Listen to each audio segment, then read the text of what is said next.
¿Y en tus indagaciones sobre Alcácer, qué pudiste descubrir? Bueno, a ver, más que indagaciones o investigación sobre el terreno de lo que pasó en Alcácer, yo, periodísticamente hablando, me interesé por el tema a nivel divulgativo. Esto hay que dejarlo claro.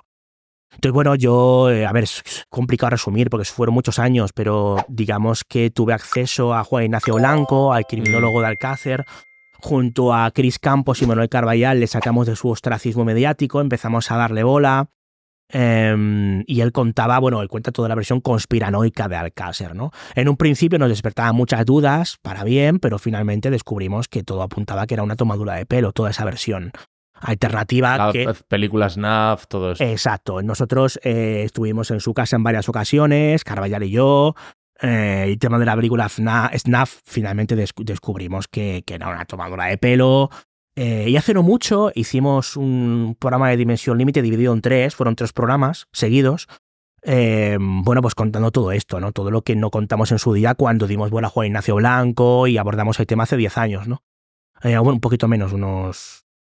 Sí, no, 10 años, porque esto lo empezamos a dar bola en 2013 y esto ha salido el año pasado, justamente 10 años, ¿no? Y ahí pusimos todas nuestras pistas sobre la mesa de que todo aquello de la versión alternativa, cualquier parecido con la realidad era pura ficción. Entonces esto no gustó nada a los alcasólogos anónimos, como yo los llamo, que bueno, que atacan y son bastante intensos, son muy intensos. Yo creo que la única historia por la que a mí se me ha llegado a amenazar de muerte ha sido por el tema Alcácer. ¿Te han llegado a amenazar de muerte? Sí, por comentarios. Sí. Pero comentarios anónimos, que le dan ahí misma importancia, que le das pues, a la moja que pasa, que dicen no va más allá, pues un comentario anónimo y ya está, ¿no? Pero sí. O sea, Alcácer es un tema que cuando yo me metí hasta la cocina en lo que respecta al tema divulgativo, de intentar entrevistar a uno de los protas que yo dieron a conocer, el Juan Ignacio Blanco y otros tantos. Y ya te digo que yo consideraba que tenía una deuda con los oyentes de Dimensión Límite, porque contamos una parte de la historia, no es que la diéramos por cierta, pero dimos pábulo a ella, sin cerrar un poco ese círculo. Entonces lo que hice fue reunir a Cris Campos, a Manuel Carballal, me traje a Paco Emilio, que era el tercer hombre, el hombre que estuve investigando sobre el terreno junto a Juan Ignacio Blanco y Fernando García, que yo no le conocía. Nos trajimos a Manu Jiménez, que es el que para mí ha dado un giro de 180 grados a esta historia, entrevistando a Miguel Ricard y sometiéndole a la prueba de petotal sódico. Este es el chico del canal de YouTube, que no recuerdo cómo se llama el canal. El Rincón del Disidente. El Rincón del Disidente. Que ya dejó el canal, efectivamente. Que ahora en breve va a publicar un documental sobre Macastre y más adelante publicará los resultados de Ricard, ¿no? Del petotal. Y bueno, se van a hacer más cosas, por lo que tengo entendido, pero eso no lo puedo contar. No es algo mío, es algo de ¿Vosotros intentasteis hablar con Ricard? Directamente no podíamos, indirectamente sí. ¿Tú sabes cómo lo consiguió este chico? Porque Sí. me imagino que toda España en su momento querría tener un testimonio de este hombre. Sí, claro. Hay en la tercera parte del tercer programa de los que te hablo de Dimensión Límite, yo lo entrevisto directamente. La única entrevista que ha dado Manu Jiménez sobre ese tema me la dio a mí, en Dimensión Límite, y ahí se cuenta todo. ¿Cómo lo consiguió? Bueno, pues él estaba detrás de él en los últimos años. Se enteró de que había sido detenido por un tema relacionado con un narcopiso, envió a alguien de confianza que le pasó una notita a Ricard con un contenido, tengo tal información, si te interesa ponte en contacto conmigo, información de tipo personal. Uh-huh. Y bueno, pues Ricard se puso en contacto con Manu y Manu cumplió su palabra de facilitarle esa información personal que le interesaba. Y entonces volvieron a hablar y entonces Ricard le dijo, pues sé que andas detrás de mí para entrevistarme, eres un tío legal, adelante. Y quedaron y se hizo la famosa entrevista que se publicó hace 1 año y medio aproximadamente, ¿no? O por ahí. Así que ya, bueno, la relación entre Ricard y Manu continuó y entonces se planteó la posibilidad del pentotal y el pentotal finalmente se hizo, quiero recordar que a finales de agosto de este año. Entonces, bueno, yo no puedo contar nada, yo sé algunos detalles de la prueba, pero no puedo contar nada, obviamente, porque no procede, ¿no? Eso es una cosa que tiene que contar el propio Manu Jiménez. ¿Y la entrevista a ti qué te pareció, la entrevista con Ricard? Hombre, a mí me pareció un hito. Periodísticamente hablando, me dio mucha envidia sana porque me hubiera gustado ser a mí quien le entrevistara, pero bueno, pero lo primero que hice fue felicitar a Manu Jiménez. Yo también estuve detrás de Ricard durante un tiempo. Estuve detrás de Ricard, incluso hablé con una persona a la que se había detenido junto a él. Obtuve esa información por fuentes X e incluso le propuse que estuviera al tanto de ciertas informaciones para que hiciera las veces de informador, ¿no? De informador informador sobre el terreno de si sabía algo relacionado con el paradero de Ricard, lo que sería un confite. Sí. O sea, yo seguí también el tema de Ricard, pero no lo hice de forma tan afanosa como lo hizo Manu Jiménez. Y bueno, el que busca, encuentra, y el que insiste, lo consigue. Y Manu insistió, se le ocurrió mucho más que yo a ese respecto y obtuvo el resultado y oye, hay que aplaudirle. Yo lo hice primero personalmente y luego públicamente.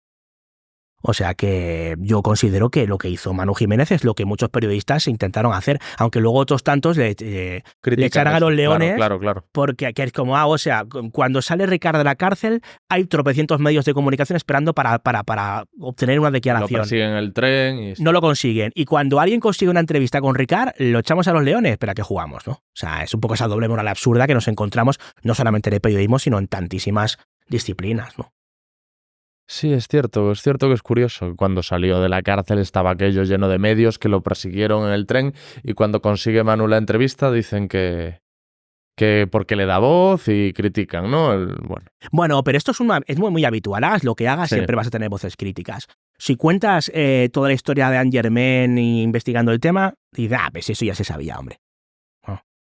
Tú creías saberlo, pero una cosa es lo que tú creas saber y otra lo que puedas demostrar, que es la labor del periodista en este caso, ¿no? Lo que hicimos Juanjo Sánchez Oro, Manuel Carballal y un servidor. Con Xavier C. No, bueno, si ya apuntaba que era un fraude. Bueno, sí, podía apuntar a que era un fraude, pero yo quiero la confirmación del tipo y saber cómo se hizo el fraude y por qué se hizo, ¿no? Cómo, cuándo, dónde y por qué. Y es lo que se obtiene. Con las caras de Belmez pasa lo mismo. Con el caso Vallecas pasa lo mismo. Y con tantas historias que, obviamente, una cosa es lo que tú creas saber y otra lo que puedas demostrar. Entonces, hagas lo que hagas o cuentes lo que cuentes, si son casos muy mediáticos vas a tener todo tipo de críticas. Cuando yo saqué publicada la entrevista a los dos hermanos del caso Vallecas en El Mundo, se montó un follón que yo no había visto en el misterio en mi vida, por ejemplo, ¿no? Con gente, con batallas tremendas entre unos y otros, por posicionarse a favor o en contra, gente que de alguna forma me acusaba a mí como si yo fuera el protagonista. Señores, que aquí los protagonistas son estos dos hermanos que cuentan lo que cuentan, que yo solamente les he puesto la grabadora y he transcrito sus palabras, ¿no? Y, o sea que, al final, cuando tú te metes en un tema más o menos mediático, y Alcácer ni te cuento, sabes perfectamente lo que va a pasar. Y sabes que hay personas que van a intentar, pues eso, hacerte la vida muy difícil. O sea, vamos, yo te pongo ejemplos de lo de Alcácer. Yo recuerdo a una persona que directamente dijo que había escrito a la policía en varias ocasiones para que me detuvieran porque en un programa en Centinela del Misterio, yo lo que digo es que a mí, por una serie de datos, estos datos podían apuntar a la posibilidad de que Anglés estuviera vivo. O sea, fugado obviamente, pero vivo. Y bueno, pues yo qué sé, o sea, y llegar a especular con que yo sabía el paradero de Anglés, que es como, pero ¿estamos locos o qué? Que yo no he dicho que sepa el paradero de Anglés, que lo que yo he dicho es que conozco a personas que manejan informaciones que apuntan a que Anglés puede estar vivo y localizado en según qué sitio. Sitio que yo no conozco, por cierto, lo desconozco. O sea que, y pues eso, pues entonces intentan escribir a diferentes cuerpos y fuerzas de seguridad del Estado para ponerte en problemas. O sea, cuando tú te metes en un tema como complejo o delicado o que cuenta con muchas horas de podcast, de radio o muchos ríos de tinta, para dar un giro de 180 grados a la historia, prepárate para lo que viene después, pero es que a mí me da igual, quiero decir, yo soy periodista. O sea, es que si yo, sucumbo a las presiones o de los oyentes o lectores cabreados o de otros compañeros para que yo no publique la información que obtengo, que da un giro a la historia contada por los propios protagonistas, yo lo que tengo que hacer es ir a mi casa, descolgar el título de periodista y devolverlo a la facultad. Dice, el periodista se debe a sus lectores, se debe a sus oyentes, no se debe a otros compañeros, ni se debe a lo políticamente correcto. No, si tú crees que puedes obtener información y darla a conocer, y sobre todo si es información que no es o especialmente conocida o nada conocida, tu deber y obligación como periodista es divulgarla y ponerla en conocimiento de las personas que escuchan tus programas o que leen tus libros y obtener, y para que obtengan más informaciones con las cuales poder ya sacar una conclusión clara con todas las versiones posibles, no solamente con una, que normalmente siempre apunta a la más tenebrosa o a la más terrorífica en lo que respecta al tema del misterio, o a la más conspiranoica o a la más dantesca en lo que respecta al tema de la crónica negra con conspiración, como puede ser Alcácer.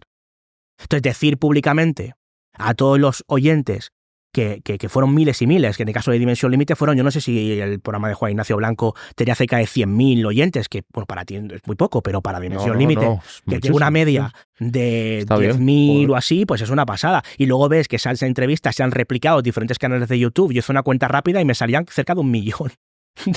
O sea, una pasada, ¿no? Entonces yo considero que si yo he obtenido datos que tiran por tierra aquello que yo mismo, a lo que yo mismo di pábulo, mi obligación es ser honesto con los oyentes o con los lectores. Si cuando yo públicamente he dicho que creía que había algo paranormal y genuino en el caso Vallecas, y luego tengo informaciones que van en contra de aquello que yo he divulgado, para mí lo más sencillo hubiera sido callarme. Porque no me pongo en entredicho, no. Yo en su momento creía que era paranormal por esto y por esto, pero una vez obtenidas estas otras informaciones que apuntan a lo contrario, tengo que contarlo. Creo que es mi obligación hacerlo. Pero claro, estamos en un mundillo no solamente de misterio, en el periodístico en general. Si el periodismo de misterio tiene problemas, el periodismo generalista ni te cuento. O sea, se multiplican de forma absolutamente exponencial. Pero hay personas que se meten en el mundillo de lo insólito a nivel divulgativo para hacer amigos. Y yo no me metí en periodismo para hacer amigos. Yo me metí en periodismo para contar las historias que o aún no se conocen o cuando indagas y te das cuenta de que no es como se han contado, para contarlas de la forma más correctamente posible con todas las versiones y con todas las fuentes directas o humanas posibles, ¿no? Y eso puede gustar o puede no gustar, pero no es mi problema. O sea, yo no puedo estar divulgando o dejando de divulgar un dato que considero trascendente para una historia por el hecho de que se pueda enfadar X. Cuando en ningún momento se está atacando a nadie, simplemente estoy contando, bueno, lo están contando ellos, los protagonistas, algo que no se conocía hasta entonces. Entonces, bueno, ves cosas que te sorprenden mucho, ¿no? Y que te hacen pensar, obviamente, pero al final llegas a la conclusión de que todo lo que tiene que ver con la divulgación de estas cuestiones o de la investigación de las mismas, y cierro un poco el tema del Alcácer, porque habíamos empezado por ahí, un tema de misterio o el tema del Alcácer, hay que ser honesto con el lector y honesto con el oyente. Aunque eso te suponga, pues, estar varios días con comentarios negativos, que unos se cagan en mi madre, otros se cagan en mi padre y el resto se cagan en todo lo que haga la vida y por haber, ¿no?